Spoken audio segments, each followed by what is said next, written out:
On dit qu'au-delà des mers, des civilisations entières ont disparu après avoir épuisé leur sol.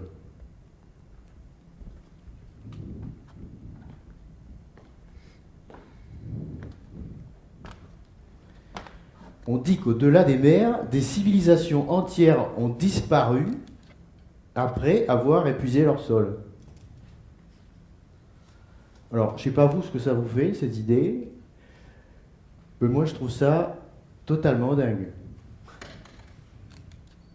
Les civilisations entières ont disparu après avoir épuisé leur sol. Vous avez déjà entendu parler de ça? Non? Bon, il faut que je vous raconte une histoire. Là-bas, au cœur de la grande plaine de Champagne-Crayeuse, vous voyez, par là à peu près.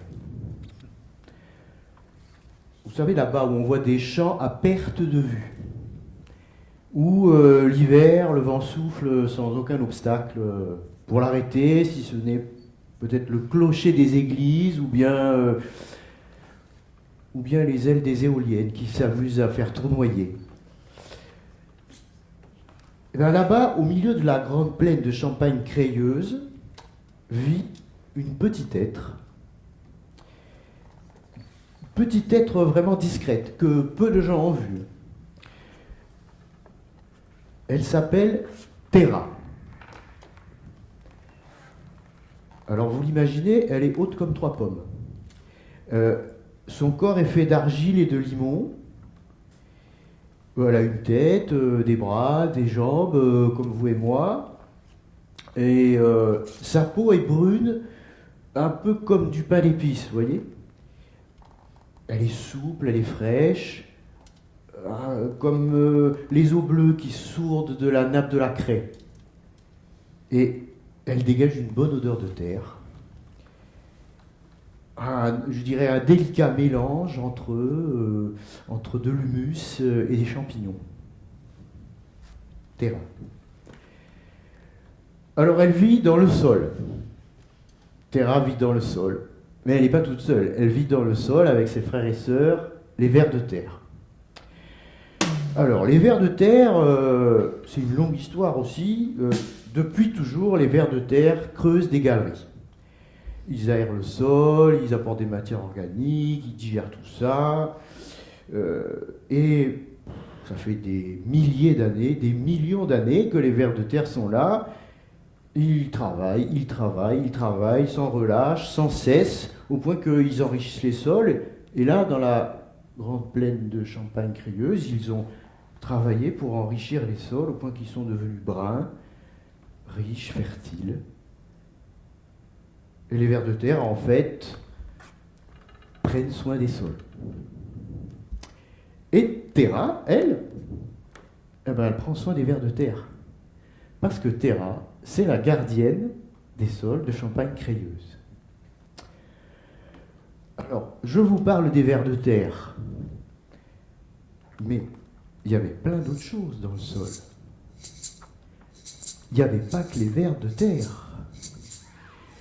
Il y avait les taupes, les mulots, les musaraignes, les escargots, les limaces, les araignées, les mille-pattes, et puis tous les insectes. Les carabes, les grillons, les courtilières, les fourmis, et puis les animaux plus petits, les colamboles, les acariens, les amphitrhéides, les nématodes, et tous les micro-organismes qui étaient présents aussi, les amibes, les champignons, les bactéries. Tout ça, ça grouillait de vie. Les sols grouillaient de vie. Et la nuit, ça continuait. C'était les verluisants qui prenaient le relais la nuit. Et là-dedans, c'était la fête permanente dans les sols. Les vers de terre comme ils dansaient là, les acariens. Et c'était la fête, tous les jours, toute la nuit, tout le temps.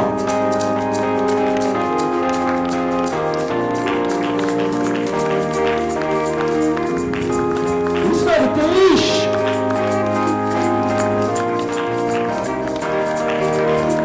Et la nuit aurait pu s'écouler ainsi éternellement. Mais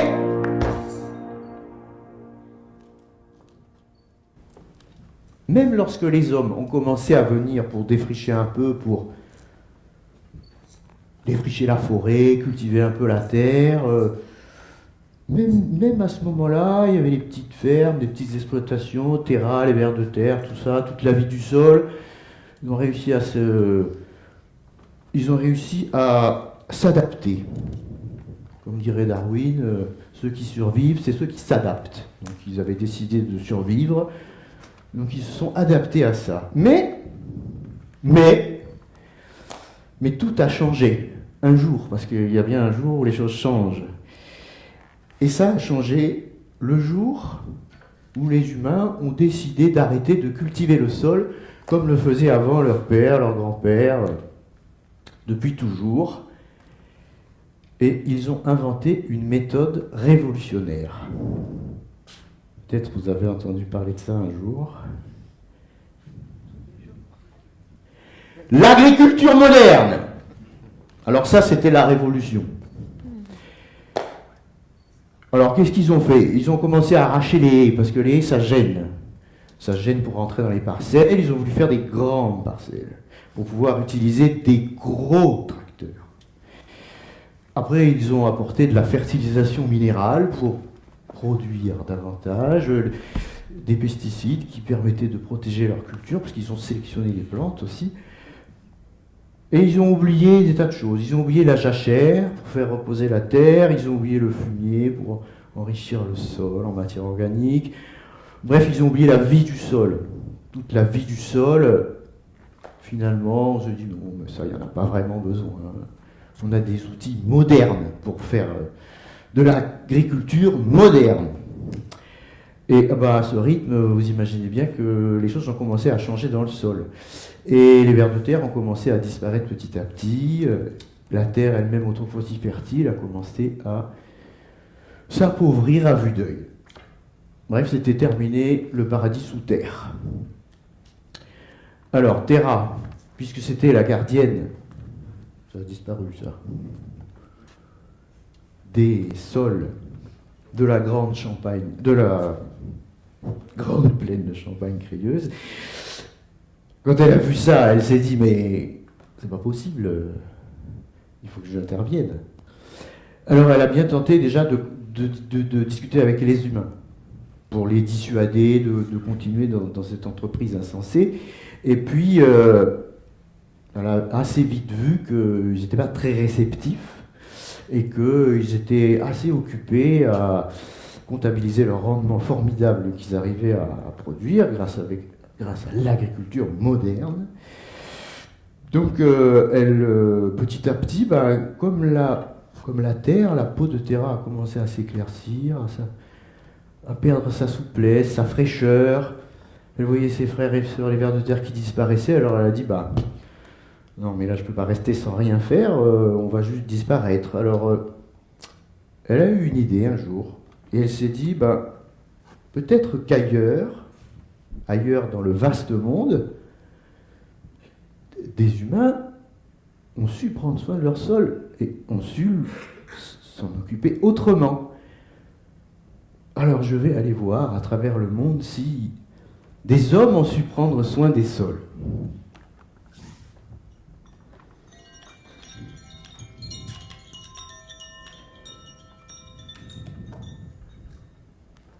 Voilà la grande plaine de Champagne crayeuse, que vous connaissez bien, probablement, c'est pas très loin d'ici. Un paysage ouvert aux quatre vents, où il y avait, il y a très longtemps, de la steppe, où des arbres ont été plantés, des conifères, au XVIIIe siècle. Puis finalement, ça ne poussait pas très bien, alors ils ont été coupés, déboisés après-guerre. Mais c'est devenu aujourd'hui l'une des régions les plus fertiles de France pour l'agriculture, avec une agriculture très productiviste, sur des sols assez minces, souvent assez squelettiques, mais avec une richesse intrinsèque qui est la craie, qui donne une réserve en eau très importante pour ces sols. Alors, moi, si je vous parle des sols, c'est parce que je suis pédologue. Bon, vous savez peut-être ce que c'est, parce qu'ici, il y en a eu qui sont venus là déjà, je crois. J'en ai vu d'autres aujourd'hui. Donc je ne vais pas vous dire d'où vient ce mot, vous savez ce que c'est qu'un pédologue. C'est un mot qui vient du grec, pédon, qui veut dire sol, logos, ça veut dire étudier le sol. Quand je demande quand des gens me demandent, mais qu'est-ce que tu fais, Claudie, comme métier, la plupart des gens, quand je leur dis, je suis pédologue, ils me regardent comme ça. Quoi ? Tu soignes les pieds, en fait, c'est ça que tu fais. Je dis non, je ne suis pas podologue, je suis pédologue. Et alors, est-ce que vous savez qu'est-ce que fait un pédologue ? Eh bien, comme métier, c'est quoi ? Qu'est-ce que je fais en fait ? Moi, ce que je fais, c'est que le pédologue, en fait, d'une manière un peu imagée, il ouvre le sol comme un livre d'images, et puis il regarde la couverture, les pages précédentes qu'il s'apprête à découvrir, il regarde le paysage dans lequel se trouve ce sol, et puis Il examine les constituants, les propriétés, il analyse sa formation, son fonctionnement, son évolution face aux pratiques agricoles ou au changement climatique. Bref, on regarde, on observe, et à partir de toutes ces observations, le pédologue raconte une histoire. Il essaie d'imaginer pourquoi ce sol il est là, d'où il vient, où va-t-il. Donc il raconte une histoire de sol. Et est-ce que vous savez comment est-ce qu'on devient pédologue? Eh ouais, on fait des études. Et ça prend quelques années. Mais avant de faire des études, parfois, il y a des gens qui sont... On se dit, mais pourquoi je fais ça, quoi? C'est quoi qui me donne envie un jour de me dire, quand je serai grand, je vais creuser des trous, des grandes fosses, ça va me péter le dos. Et puis j'aurai froid en hiver dans la grande plaine de Champagne crayeuse, les pieds gelés toute la journée, à gratter la terre pour prendre des échantillons. Enfin bref, des fois on se dit mais pourquoi quoi? Alors, je pourrais vous raconter tout ça, mon histoire, toute la soirée. On pourrait y être jusqu'à demain matin, même. Plein d'anecdotes à vous raconter, mais comme on n'a pas trop le temps de ça, je vais vous proposer de faire un petit jeu.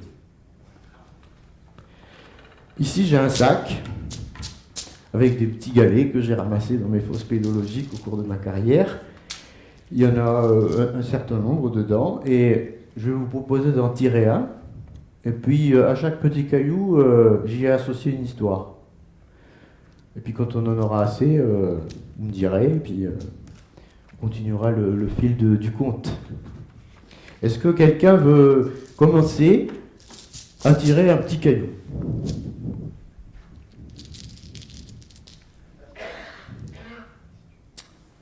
Vous pouvez me le décrire un peu, peut-être, pour les gens J'ai pas mes lunettes.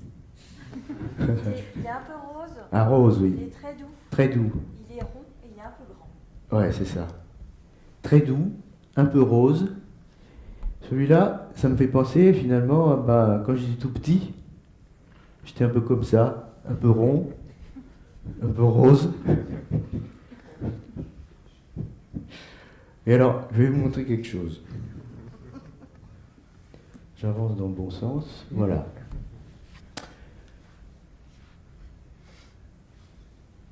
Ça, vous voyez, c'est moi. En vrai, hein. J'ai pas pris, c'est pas Dunia qui a fait ce film. J'étais dans le jardin de mes parents, à Gujan-Mestras, parce que je suis né sur le bassin d'Arcachon. C'était au printemps 73.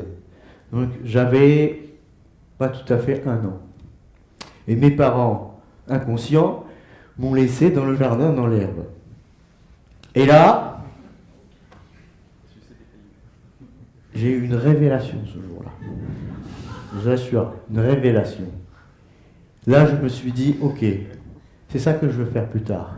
Plus tard, je serai pédologue.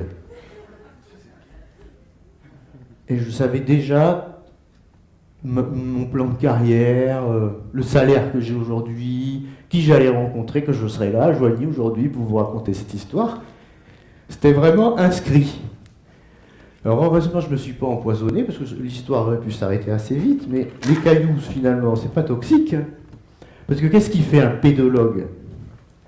Quand on est pédologue, on a besoin de nos 5 sens, en fait. Pour regarder les sols, on les touche d'abord, pour essayer de voir s'il y a de l'argile dedans, des sables, pour faire la texture. On les regarde, bien sûr, parce qu'on creuse, ou on observe, donc les yeux, le toucher, on sent le sol pour savoir s'il n'a pas une odeur un peu sulfurée, si jamais il y a de l'excès d'eau, des choses comme ça. Ensuite, qu'est-ce que j'oublie? On les écoute. Exactement. Et j'ai des collègues, là où je travaille à l'ENRA, leur spécialité c'est d'écouter les vers de terre qui travaillent dans les sols et de reconstituer comme ça un peu La musique des vers de terre du sol, quand ils creusent leur galerie. Et puis, ben, on les goûte. Et voilà. On les goûte pour savoir s'ils sont salés, par exemple. Ou j'ai des collègues qui les goûtent pour savoir s'il y a des limons dedans. Et donc là, quand j'avais pas tout à fait 1 an, j'avais déjà commencé mon métier de pédologue, parce que j'avais déjà commencé à goûter les cailloux. Et ça m'avait beaucoup plu. Un autre caillou?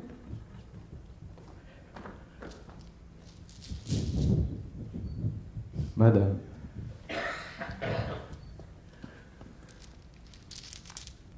C'est magique. Alors, celui-là, il est comment? Il est gris, Gris, poli, poli, ça a l'air d'être du grès. du grès. Ouais, gris, beige gris, Ouais. un peu poli. Ouais, je me souviens de celui-là. Je l'avais dans le jardin déjà. Et on l'a tellement tripoté avec mes petites voisines que bah, il est devenu totalement lisse. Et ça c'était une autre histoire. C'était un peu plus tard. Moi, j'étais toujours dans le jardin de mes parents. Je n'avais pas bougé, ils m'avaient mis là à 1 an. À 8 ans, j'étais encore là. Vous voyez les galets qu'il y a derrière, là? Ben, il en faisait partie, celui-là. Donc là, derrière, vous avez mes 2 petites voisines, et au milieu, c'est ma petite sœur, Marina. Bon, elle n'avait pas l'air contente, là. Ce jour-là, je pense que, comme je passais mon temps à la houspiller, j'avais dû faire un truc pas cool, mais bon. Vous saviez ce qu'on faisait, là? On était en train de prendre, comme font beaucoup d'enfants, de la terre du jardin, on mettait ça dans un seau, on rajoutait de l'eau, puis on touillait, puis on faisait de la bouillasse, quoi. Mais vous savez ce que ça fait un pédologue, en vrai? Si on veut faire une analyse de sol, qu'est-ce qu'on fait? Ben, on prend du sol, on met dans un pot, on rajoute de l'eau dedans, et on touille. Donc, quand j'avais 8 ans, je faisais déjà des analyses de sol. C'est quand même énorme, ça.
Bon, vous vous souvenez où on était tout à l'heure?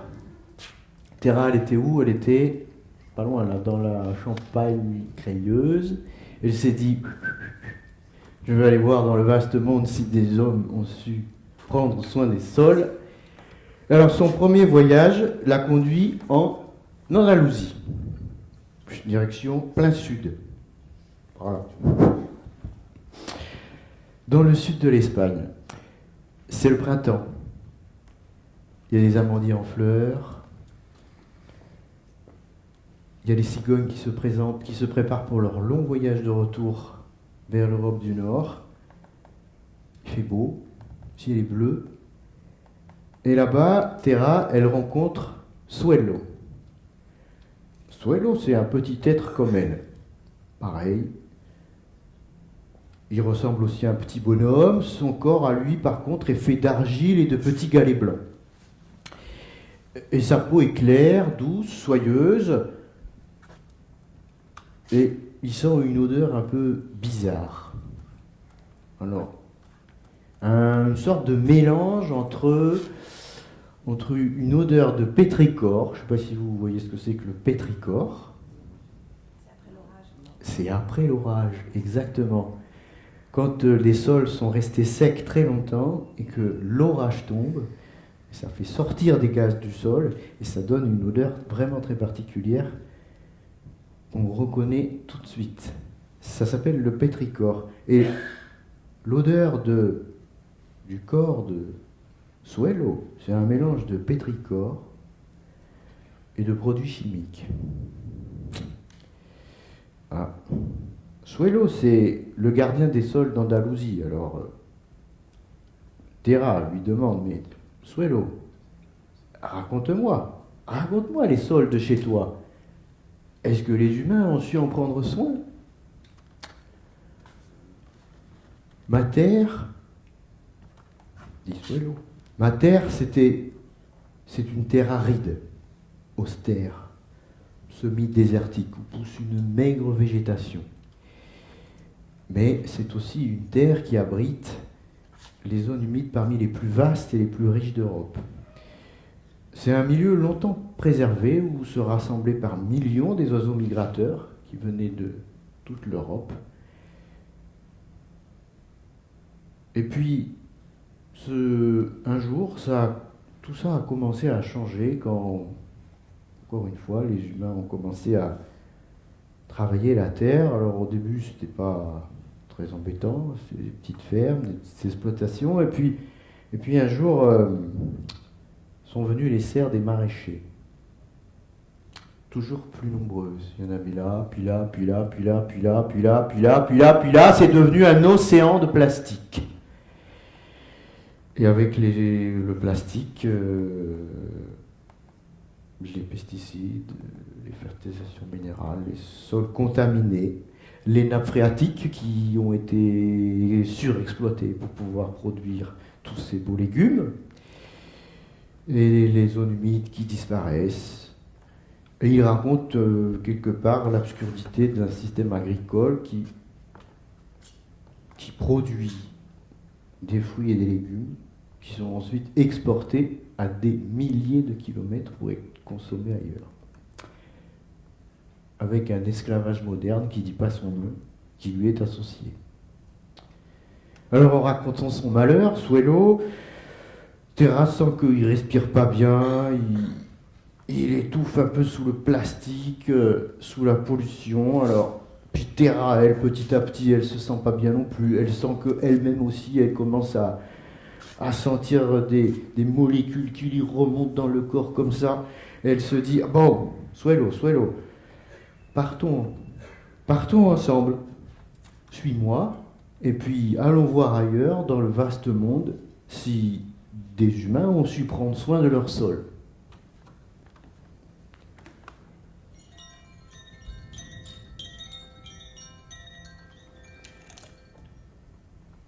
Oh, voilà l'Andalousie, le sud de l'Espagne. J'ai retrouvé cette photo dans mon album de famille, parce que j'y suis passé au printemps 79. Alors moi je suis là, derrière. Là c'est mon papa. et ma petite sœur Marina qui rongeonnait tout à l'heure dans le jardin. Là. Et on était partis en vacances à Castel del Ferro, c'est pas très loin d'Almeria, dans le sud de l'Espagne. Mais à l'époque, il n'y avait rien. Et d'ailleurs, mes parents trouvaient que c'était assez terrible comme vacances, parce qu'on arrive là-bas, il n'y a rien. Bon, puis c'était à Pâques, il faisait pas très beau en plus, il faisait froid. Moi, je me souviens pas très bien de ça, mais par contre, ce dont je me souviens, c'est que j'y étais. Et il se trouve que là, pour les fêtes de Noël, j'y suis retourné. Et ça faisait, j'y étais pas retourné depuis 1979.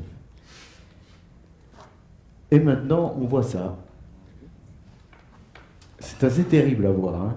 Le paysage est totalement investi de serres jusqu'au bord de la mer, avec des terrassements, de la plateformisation du paysage pour installer des serres.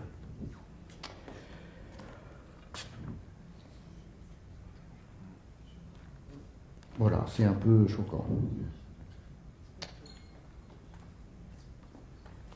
Parce que vue d'avion, ça donne ça. Vous regardez les photos sur Google Earth, là, il y a des reconstitutions chronologiques de l'implantation de ces serres sur ces territoires.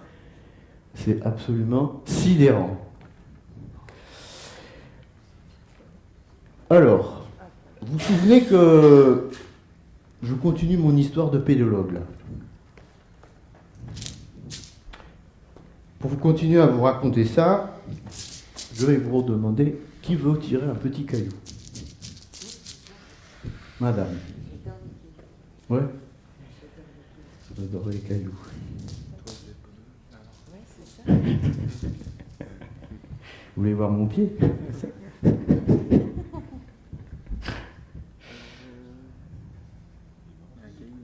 Ouais, un petit caillou dans un caillou. Un caillou dans un caillou. Celui-là, il est énorme, celui-là. Ouais. Ouais, on dirait un petit nid. Un œil. Ouais, ou un œil, c'est vrai. Il est gris avec un petit caillou blanc coincé dedans. J'aurais pu le mettre comme ça. Ouais. Et ben celui-là, je l'avais. Vous savez où je l'avais ramassé celui-là? Je l'ai ramassé dans la cour du lycée. Et ça, c'était Première copie. en 1987. Alors, moi, j'étais au lycée à Arcachon, parce que je suis né à Arcachon, et là-bas, il y a le lycée Grand Air, qui se trouve en haut de la ville d'Arcachon, là, au-dessus de la ville d'Hiver, dans les pins. C'était construit dans les années 50, 60, par là. C'était un lycée climatique. Pour les enfants qui avaient des difficultés respiratoires, au départ, on les envoyait là. Bon, moi, quand j'y étais, c'était plus du tout sa fonction. C'était le lycée secteur, et donc j'étais au lycée dans les pins. Et regardez ce que j'avais comme cours à cette époque-là, donc en seconde. On avait des cours de sciences naturelles, et on nous avait appris comment un sol se forme. La formation d'un sol ou la pédogénèse avec les différentes évolutions de fragmentation, d'humification, etc. Et je trouve ça énorme, parce qu'aujourd'hui, quand j'en parle à des collègues enseignants, ils me disent mais, t'apprenez ça, quoi, de la pédologie, la pédogénèse en seconde, quoi. Ben, ouais. Et alors, moi, j'avais trouvé ça génial. Et pourtant, c'était quelque chose de risqué d'être au lycée Grand Air, à Arcachon. Parce que quand on est dans ce lycée, vous voyez où est-ce qu'il se trouve? Dans la forêt, mais en bas, il y a Arcachon, là. Puis là, il y a le bassin d'Arcachon. Et donc, dès qu'il fait beau, on a assez vite fait de descendre. En plus, ça descend. On disait, bon, bah, plutôt que d'aller en maths, on va aller à la plage, quoi.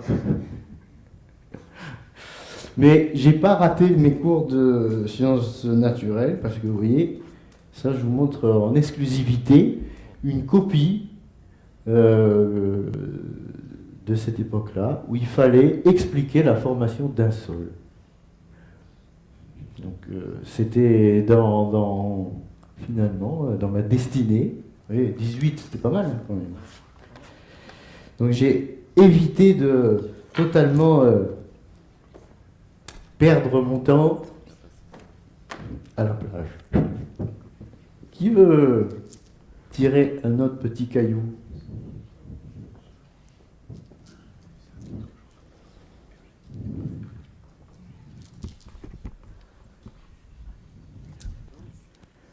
Ah, peut-être, oui. Peut-être un morceau de schiste ardoisier noir, bien poli, ouais, et plat.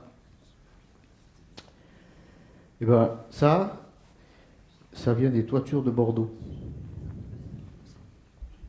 Et c'est marrant parce que c'est justement ce que je voulais vous parler maintenant. C'est étonnant. Et ben parce que après le lycée, qu'est-ce que j'ai fait? Ben, je me suis dit bon bah je vais continuer mes études, la pédologie ça m'intéresse bien, donc bah, je suis parti à la fac, et puis d'Arcachon le plus près c'est Bordeaux. Donc je suis allé à la fac pendant, j'ai fait une licence de sciences naturelles, et puis une maîtrise d'écologie. Ça c'était en 1994. Et là j'avais un super prof qui nous a expliqué comment... quels sont les liens entre les sols et la végétation? Parce que les plantes, elles ne sont pas installées n'importe où.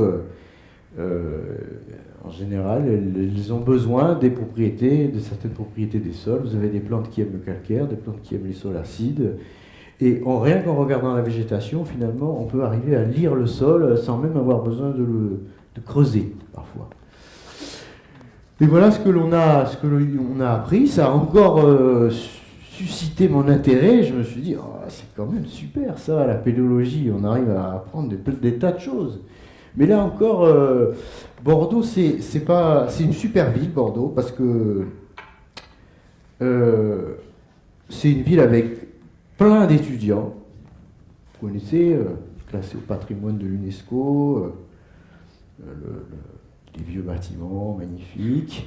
Mais il y a un endroit particulier, ou en tout cas à l'époque, il y avait un endroit particulier que les étudiants aimaient bien, c'était la place de la Victoire. Et sur la place de la Victoire, il y avait en particulier le bar Le Planat. Et tous les jeudis soirs, les étudiants allaient là. Et heureusement que les cours de pédologie, c'était pas le vendredi matin.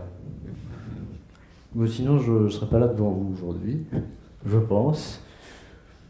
Donc, parce qu'il y avait quand même des cours obligatoires, mais le vendredi matin, en général, il n'y avait pas grand monde, quoi. Donc c'est quand même un parcours, hein, vous voyez, il y a des tas de pièges qui auraient pu m'éloigner de la pédologie, à commencer par le début. Si j'avais été empoisonné en suçant le caillou, voilà, s'arrêter. Les plages, le Planat, Bordeaux, plein d'occasions de lâcher l'affaire.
Bon, vous vous souvenez où on a laissé Terra et Suelo tout à l'heure?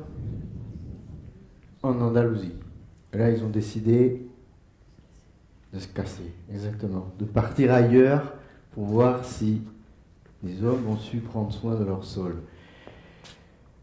Alors là, ils prennent la route, et puis le deuxième voyage de Terra l'a conduit avec Suelo beaucoup plus loin. Ils sont partis à Madagascar. L'île rouge aux 1000 richesses. Quand ils arrivent, c'était le printemps en Andalousie, hein, vous vous souvenez, ils arrivent, c'est loin, c'est l'été. Vous avez ils voient le riz pluvial qui ondule sous le soleil, il sera bientôt prêt à être récolté par les habitants des hauts plateaux. Et là-bas, Terra, Suelo, ils rencontrent Tani. Tani, c'est la gardienne des sols rouges des hauts plateaux de Madagascar. Tani, elle est faite de latérite, un mélange d'argile et de gravier ferrugineux. Sa peau est rouge sombre, à l'image des sols que l'on trouve là-bas. Et quand elle l'observe attentivement, Terra se dit « Oh, c'est bizarre, sa peau, elle semble sèche, ridée, crevassée. » Elle est inquiète. Alors elle demande à Tani, « Tani, raconte-moi les sols de Madagascar. Raconte-moi les sols de chez toi. Est-ce que les humains ont su en prendre soin ?» Alors Tani, elle raconte la beauté de l'île rouge, la richesse des forêts, sa végétation et sa faune unique au monde, les espèces endémiques que l'on trouve là-bas. Une sorte de paradis sur Terre aussi. Et puis elle raconte petit à petit le feu des hommes, la déforestation, et avec la déforestation, l'érosion des sols. Mais à Madagascar, ça prend des proportions assez considérables. L'érosion des sols, ça devient vite des crevasses gigantesques dans les paysages qu'on appelle des lavaques. Et là, c'est des pans entiers de sol qui disparaissent soudainement. La terre fertile disparaît, elle est emportée par les rivières et les fleuves, et petit à petit, la mer devient rouge et pleure le malheur des hommes qui ont perdu leur sol. Tani, elle lui montre les entailles qu'elle a dans la peau, qui lui parsèment le corps, la chair à vif, des plaies béantes, et Terra, à son tour, sent sa peau se craqueler, se dessécher, s'éroder. Alors elle dit à Suelo et Tani, « Mes amis, venez, continuons ensemble. Continuons ensemble, allons voir si dans le vaste monde, quelque part, des humains ont su prendre soin de leur sol. »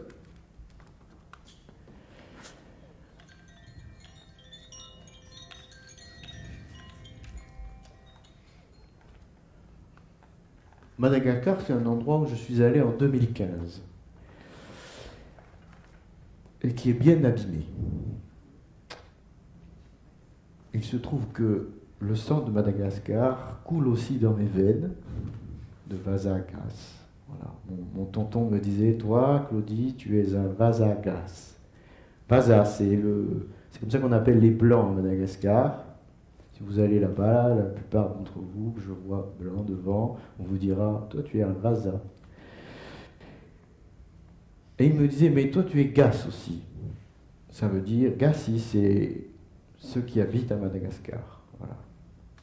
Parce que j'ai la chance d'avoir une maman qui est née à Madagascar et qui était elle-même Gassi. Alors, quand je suis allé là-bas, j'ai compris des tas de choses sur moi-même, pourquoi j'étais celui que je suis. Et j'ai été vraiment profondément touché par l'érosion des sols que j'ai vue et la détresse que ça conduit pour les hommes, parce que là, quand les sols disparaissent, tout disparaît.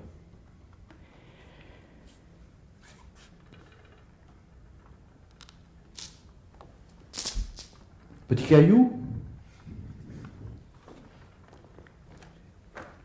Est-ce qu'il qu'il y ait encore des volontaires. Madame.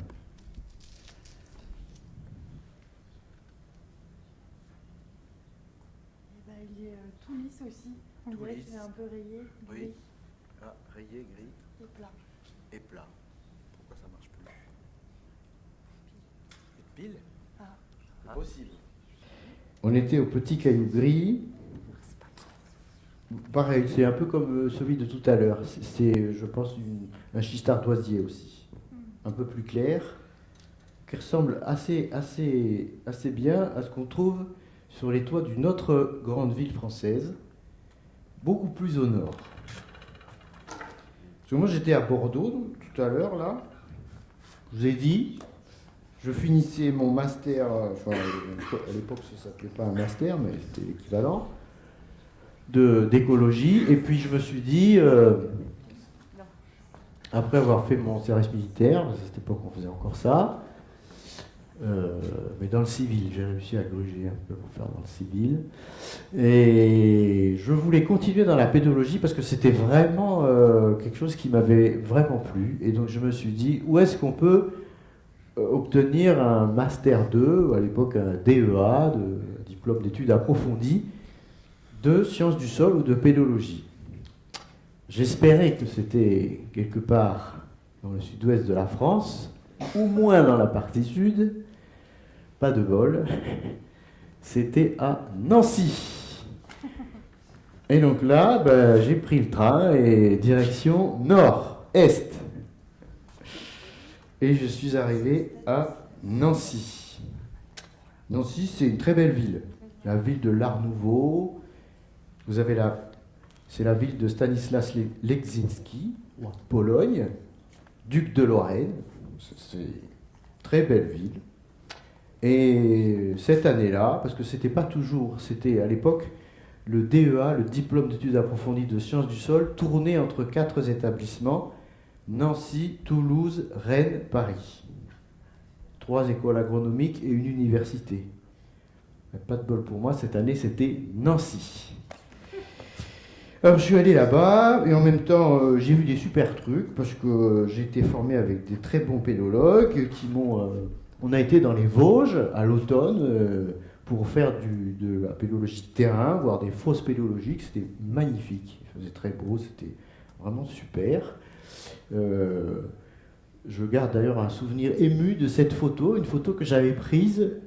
C'est des pots de sol, un type de sol qui se développe à partir des grès vosgiens qui ont servi à construire une bonne partie de la ville.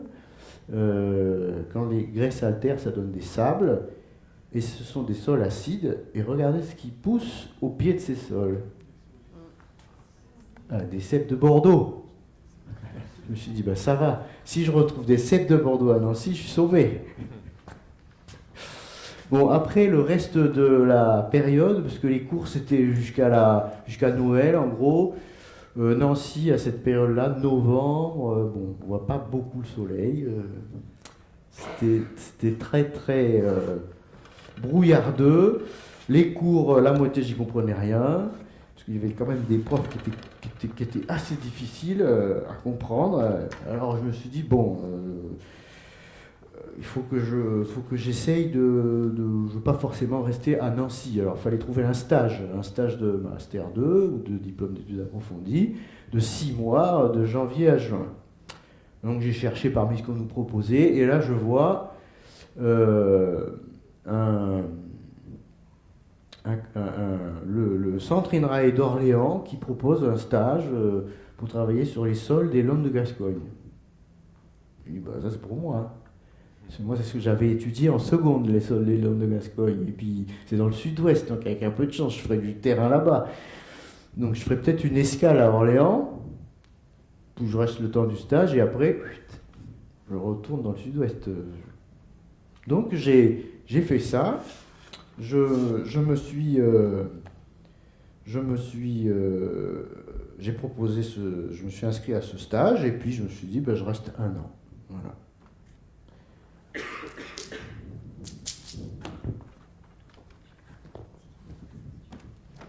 Encore un caillou? Par là, madame.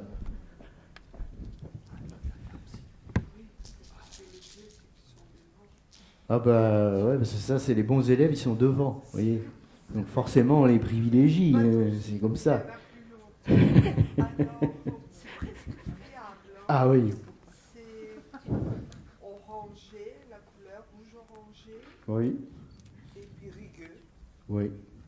Et bien ça, c'est le seul morceau de mon sac qui n'est pas un galet naturel. C'est un morceau de brique. Eh oui. Et vous savez pourquoi j'ai mis ce morceau de brique? Parce que quand je suis arrivé à Orléans, je me suis installé, je me suis dit, je ne vais pas habiter dans Orléans, j'avais envie plutôt d'être à l'extérieur, dans la forêt, et je me suis installé en Sologne. Et là-bas, les maisons, elles sont faites en briques. Voilà. Et donc, c'est ce qui m'est arrivé juste après. J'ai fait ce stage de DEA. Je me suis installé en Sologne en me disant je reste un an, quoi. Et puis au mois de juin, quand j'ai eu fini, j'ai soutenu mon stage. Alors c'était super, on a été travailler dans les Landes de Gascogne, effectivement. J'ai soutenu mon stage, et puis là, quand j'ai eu fini, je me suis dit, bon, ben maintenant je vais repartir. Et puis mon encadrant de stage me dit, non mais Claudie, tu peux pas partir comme ça, quoi, ça se fait pas. Ben si, ça se fait. Mais non, c'était bien ce que tu as fait. On pourrait continuer à travailler sur les Landes de Gascogne. Si tu veux, on te cherche un financement de thèse, et comme ça tu restes pendant 3 ans. Je dis, mais non, mais ça va pas la tête. 3 ans à Orléans. Mais si, non, mais je te promets, on va faire plein de terrains, comme ça tu pourras y aller. Allez, la moitié du temps, tu seras là-bas. Bon, j'ai réfléchi, je me suis dit, quelqu'un qui insiste pour que quand même je fasse une thèse, peut-être que j'en vaut peut-être la peine. Bon, peut-être la chance se reproduira pas. Ok. Je dis, bon bah d'accord, top là, je reste à Orléans, je vais souvent aller dans le sud-ouest. Mais dans 3 ans, je m'en vais. Hein. Pas de problème, il m'a dit. 3 ans et pas un jour de plus.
Vous vous souvenez où on était juste avant?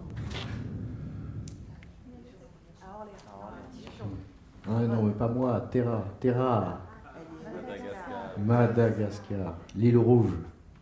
Et puis bon, avec ses acolytes, Suelo et Tani, ils ont décidé de continuer encore pour essayer d'aller voir si, quelque part, ils allaient enfin trouver des humains qui savent prendre soin des sols. Alors, ils poursuivent leur trajet et là, ils vont beaucoup plus loin. Parce qu'ils se disent, bon, on va aller voir carrément de l'autre côté de la Terre pour voir si c'est mieux. Et leur troisième voyage les conduisent au Japon. Au Japon, dans la baie de Kensenuma, au nord de l'archipel du Japon. Quand ils arrivent là-bas, c'est l'automne. Les arbres de la montagne se parent de 1000 couleurs flamboyantes. C'est magnifique. Les arbres étincellent dans la lumière du soir. Et là-bas, Terra, Suelo et Tani y rencontrent Dojo. Alors, Dojo, c'est un petit yokai, gardien des sols de montagne du Japon. Dojo, lui, il est fait de terre volcanique, sombre, fertile comme les sols de ces montagnes. Sa peau est finement grumeleuse, elle est presque aérienne. Et sa peau est brune comme celle de Terra, mais un petit peu plus sombre, elle est fraîche, humide, comme l'eau des sources. Et je dis là, Dojo est en pleine forme. Alors Terra, impatiente, elle lui demande, raconte-moi, Dojo, raconte-moi les sols de chez toi. Est-ce que les humains ont su en prendre soin? Et Dojo raconte l'histoire de la baie de Kensenuma, là où il vit, les forêts de montagne qui entourent toute la baie, les ruisseaux d'eau claire qui descendent dans la mer qui fourmille de vie marine. Et puis il raconte la crise. Les eaux marines, si riches, si vivantes, un jour se sont mises à dépérir petit à petit. Les poissons devenaient rares, les huîtres ne poussaient plus, et il raconte l'histoire de quelqu'un qui a vécu et qui est toujours là-bas. Dans les années 80, un Japonais qui s'appelle Atakeyama Shigeatsu, il est ostréiculteur. Et comme l'était avant lui son père, son grand-père, c'est une famille d'ostréiculteurs. Et quand il s'est installé, dans les années 80, il a cherché à comprendre pourquoi les huîtres dépérissaient. Alors ce qu'il a fait, c'est qu'il a fait comme Terra, Suelo, Tani. Il a décidé d'aller faire le tour du monde et d'aller voir ailleurs, dans d'autres régions productrices d'huîtres, si c'était la même chose. Et il se trouve qu'il est parti faire un voyage en France, dans les zones de production d'huîtres, en Méditerranée, sur le bassin d'Arcachon. Et là, peut-être, je me dis, on aurait presque pu se rencontrer. En vrai. Il était à la Marraine, il est allé en Bretagne, et là, il comprend quelque chose de fondamental. Il comprend que les sols et la végétation environnante jouent un rôle majeur dans la qualité des eaux marines côtières. Les bois de feuillus des montagnes qui entouraient la baie de Kensenuma, en fait, enrichissaient les eaux marines par des apports d'eau douce riches en nutriments. Et ces nutriments étaient bénéfiques pour nourrir le plancton qui nourrissait toute la vie marine. Et quand, autour de la baie de Kensenuma, des forestiers ont commencé à déboiser et à planter des conifères à la place de tous les feuillus qui environnaient la baie, c'est là qu'ils ont changé complètement le système. Parce que la nature des nutriments et la nature des eaux douces qui descendaient dans la baie a changé à ce moment-là. Les sols se sont acidifiés progressivement et du coup, toute la richesse qui était apportée par ces eaux douces a disparu. Alors qu'est-ce qu'il a décidé de faire, Atakeyama Shigeatsu? Il ne s'est pas il ne s'est pas découragé, il a dit mais il faut inverser le système, il faut changer à nouveau. Alors il a créé un grand mouvement de reboisement de la montagne, et sa grande idée, ça a été d'associer les gens du bord de mer avec les gens des montagnes, et de discuter ensemble, et de voir comment est-ce que dans un processus collectif, on peut arriver à remettre de la vie dans les sols et dans les eaux marines. Et ce mouvement s'est appelé la forêt amante de la mer. Ça va redonner vie à toute la baie et ça permet le retour de la vie marine, ça a permis, et de l'ostréiculture de toute cette baie. Alors, Dojo, il est en pleine forme. Les sols et la forêt ont été restaurés, donc la vie a repris son cours. Terra, Suelo, Tani se sentent bien auprès de Dojo, ils sentent sa fraîcheur et sa vitalité, la richesse de l'eau coulée en eux, et ils reprennent espoir.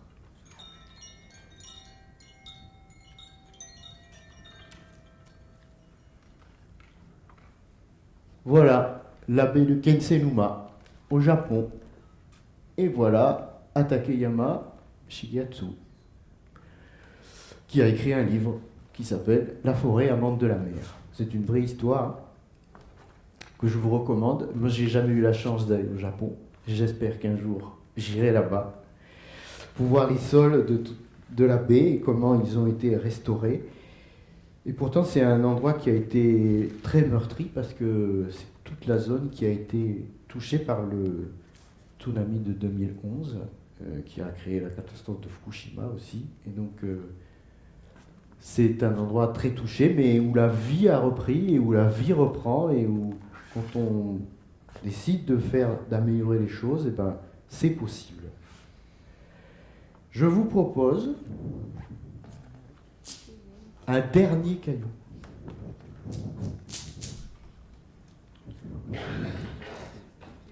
Last but not least. Profitez-en, il n'y en aura plus d'autres après. Je suis pas allé tout en haut là-bas, c'est vrai, j'aurais dû.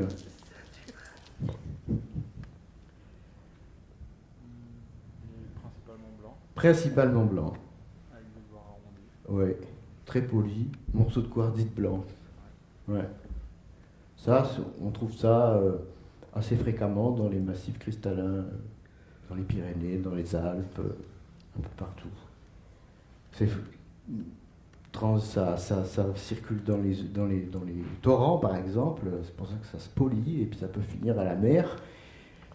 C'est un caillou comme ça peut faire le Tour de France. Et ben, c'est un peu ce que j'ai fait, moi. Vous voyez ? Parce que mon boulot maintenant, c'est de faire le Tour de France pour piloter un programme de suivi de la qualité des sols. Voilà.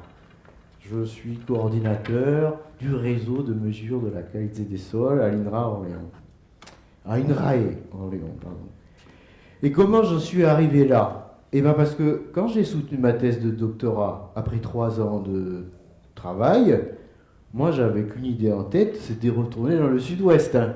Vous vous souvenez ? Je me suis dit, mais je reste 3 ans et pas un jour de plus.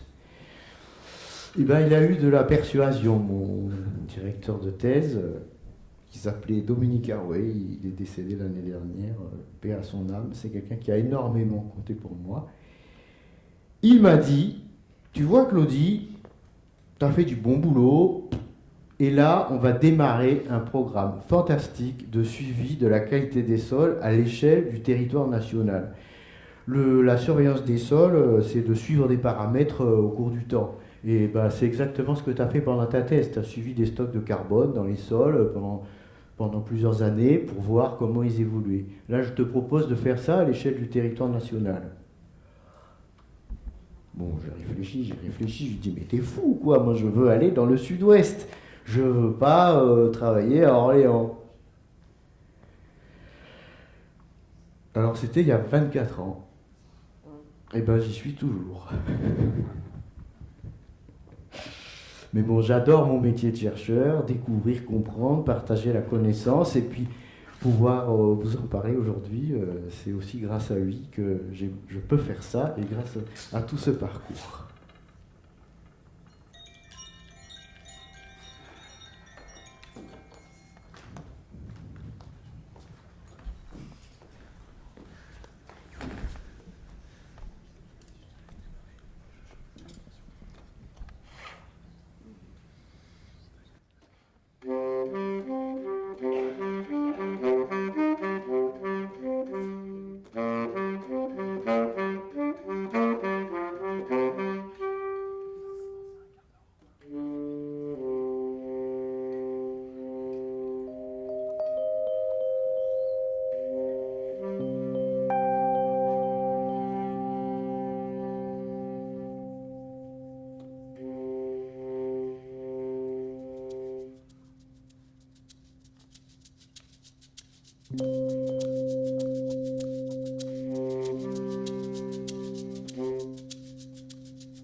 Merci.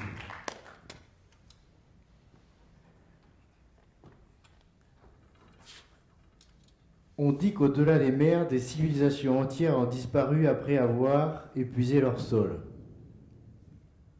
Bon. Et vous pensez que finalement ça pourrait nous arriver, ce genre de choses? Après ce petit tour du monde...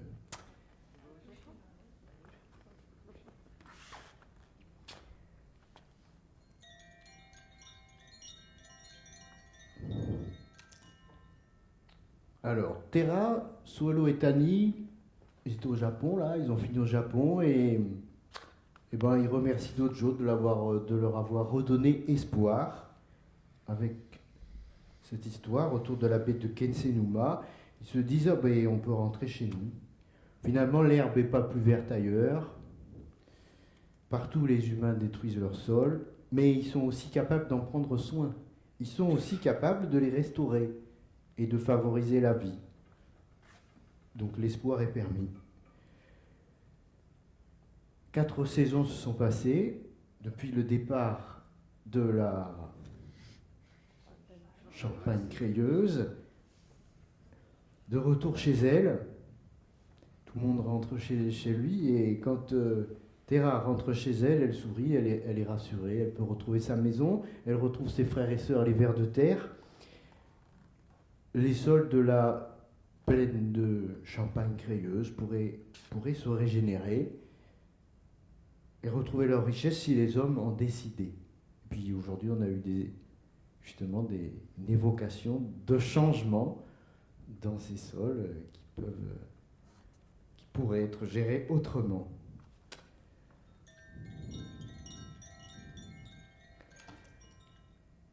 Alors je termine cette conférence en vous parlant d'un concept issu des travaux de l'allemand Jakob von Uexküll et du japonais Tetsuro Watsuzi. C'est le concept de mésologie. Alors, accrochez-vous, ça ne va pas durer très longtemps, après ce sera fini. C'est le moment un peu complexe de la soirée. Parce que je suis scientifique, donc il faut quand même aussi que je vous donne un peu des propos scientifiques. Alors, le concept de mésologie, c'est basé sur 2 principes. Premier principe, les êtres vivants ne sont pas des objets, mais des sujets qui interprètent activement leur environnement par le sens, par l'action, par la pensée ou par la parole. Deuxième principe, le milieu qui résulte de cette interprétation active, ce n'est pas l'environnement brut, parce que l'environnement brut, il est le même pour tous, il est universel, et c'est cet environnement qui fait l'objet de l'écologie. Le milieu qui résulte de l'interprétation active, lui par contre, il est singulier, il est propre à chaque espèce ou à chaque culture qu'on considère comme un interprétant collectif. Alors pourquoi je trouve ça intéressant, ce concept de mésologie et d'interprétation du milieu? C'est parce que il me semble que ça permettrait de sortir de la bulle de notre monde humain pour accepter la coexistence des différents et des divers milieux. Et que c'est une étape indispensable pour prendre conscience de l'importance de la biodiversité et de la protéger. Je vous donne un exemple. Si vous regardez les sols avec les yeux d'un humain, ou si vous les regardez avec les yeux d'un ver de terre, vous allez me dire, les vers de terre, ils n'ont pas d'yeux.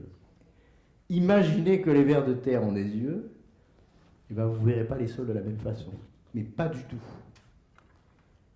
Et en les regardant avec les yeux des vers de terre, alors on comprendra la vision des sols des vers de terre. Et peut-être qu'on pourra en prendre davantage soin. Aujourd'hui, on estime que 30% des sols de la planète ne sont pas en bon état. Et ce chiffre atteint 60% à l'échelle européenne. Il y a même eu des publications récentes qui montrent qu'à l'échelle planétaire, on est plutôt autour des 60% que des 30% récemment. Donc il est urgent d'agir et de prendre soin des sols. Et pourtant, face à ce constat, on se rend compte que pourtant, humain et humus ont la même étymologie. Prendre soin de la terre, prendre soin des sols et de ses habitants, finalement, c'est aussi prendre soin des humains. Et moi, si je suis devenu pédologue, et je vous ai expliqué comment, c'est pour prendre soin des sols. Alors, vous qui êtes là ce soir, est-ce que vous saurez prendre soin de vos sols pour les générations futures? Prenez soin des sols et prenez soin de vous. Merci et bonne soirée.